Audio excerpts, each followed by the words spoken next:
श्रीराम. साधक हो, सध्या आपण सोमवार ते शनिवार श्री ब्रह्मचैतन्य गोंदवलेकर महाराज यांच्या परंपरेतील साखरखेर्डा येथील संत परमपूज्य श्री प्रल्हाद महाराज यांचे श्री देवीदास अमृत मोहरील लिखित संक्षिप्त चरित्राचा आस्वाद घेत आहोत.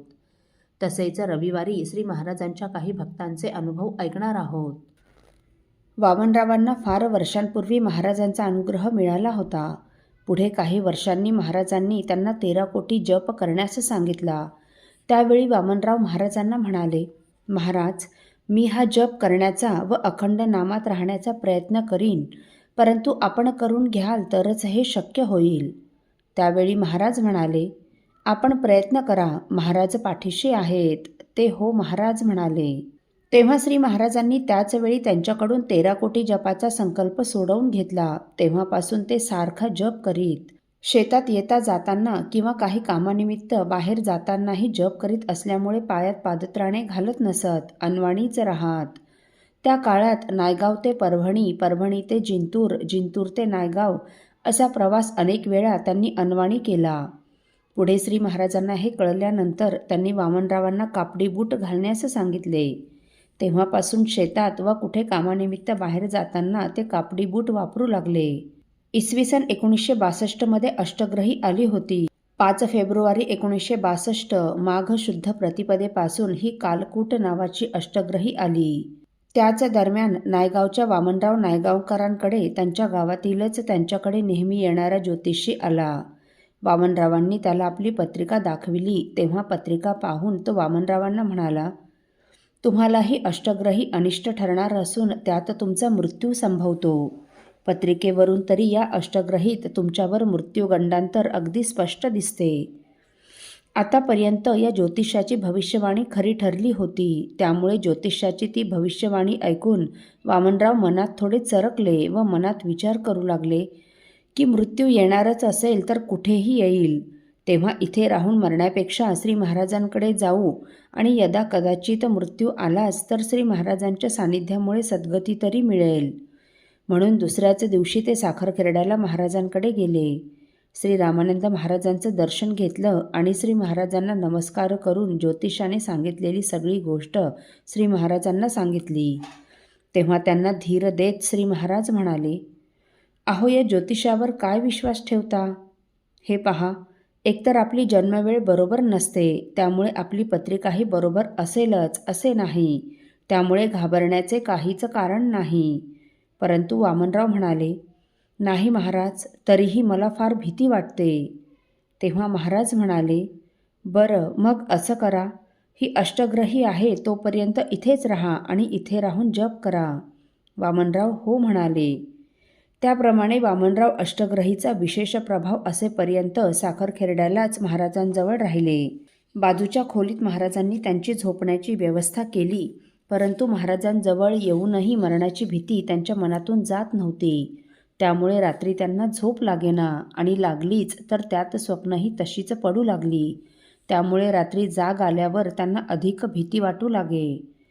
तेव्हा वामनरावांनी दुसऱ्या दिवशी, महाराज, मला त्या खोलीत रात्री झोप लागत नाही व भीतीही वाटते म्हणून सांगितले. तेव्हा महाराज म्हणाले, असं करा, तुम्ही इथेच माझ्याजवळ मला टेकून झोपत जा. त्याप्रमाणे वामनराव अष्टग्रहीचा प्रभाव असेपर्यंत रोज श्री महाराजांजवळच झोपत होते. त्या काळात त्यांना पुन्हा अनिष्ट स्वप्न पडलं नाहीच, परंतु महाराजांजवळ झोपेत असल्यामुळे अत्यंत सुखद असा अनुभव मात्र आला. त्यांना रात्री एखाद्या वेळी जाग येई. त्यावेळी त्यांना महाराजांच्या पाठीतून, छातीतून आणि सर्वांगातूनच श्रीराम जय राम जय जय राम, श्रीराम जय राम जय जय राम असा एकसारखा स्पष्ट ध्वनी ऐकू येई आणि त्याने ते अत्यंत सुखावून जात. कदाचित ही अष्टग्रही आली नसती आणि ज्योतिषाने त्यांना हे भविष्य सांगितले नसते तर ते साखरखेर्ड्याला महाराजांकडे आलेच नसते. श्री महाराजांजवळ झोपण्याचा योगही त्यांना प्राप्त झाला नसता आणि श्री महाराजांच्या सर्वांगातून येणाऱ्या नामाचा अनुभव त्यांना कधीच अनुभवता आला नसता.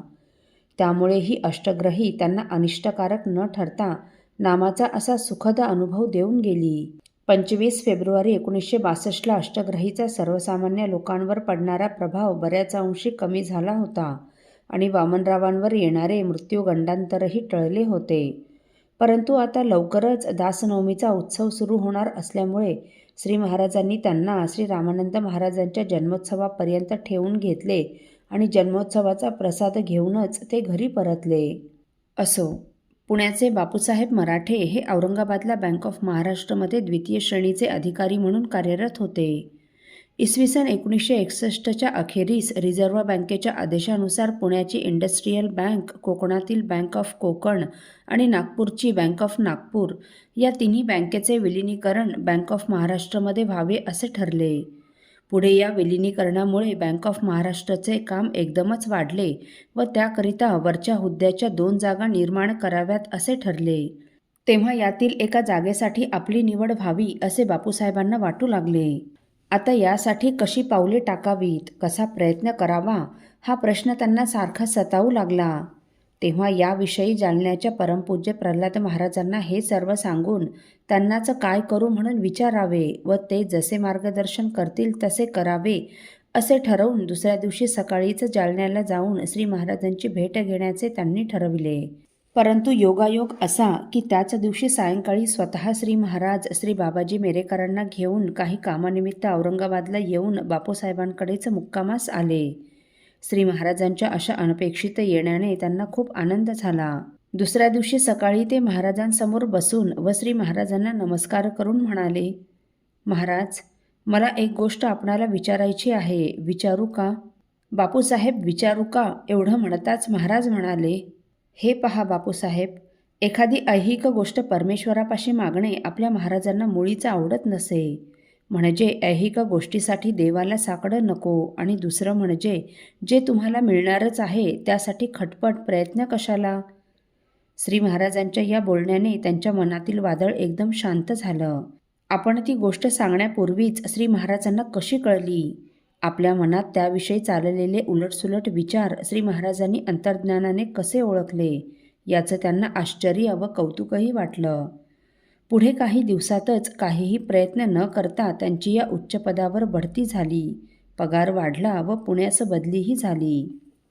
असो, साधक हो, सर्वांगातून रोमारोमातून अखंड नाम येणारा संत महात्मा कोण आहे हे आपण पुढील भागात ऐकणार आहोत. श्रीराम समर्थ. आपल्यातील कोणा श्रींच्या भक्तांना श्रींचे काही अनुभव आले असतील तर कृपया आपण मला ते 9422843253 अथवा सुनील दादांच्या 9892608401 या व्हॉट्सअप नंबरवर कळवावेत अशी नम्र विनंती. श्रीराम समर्थ.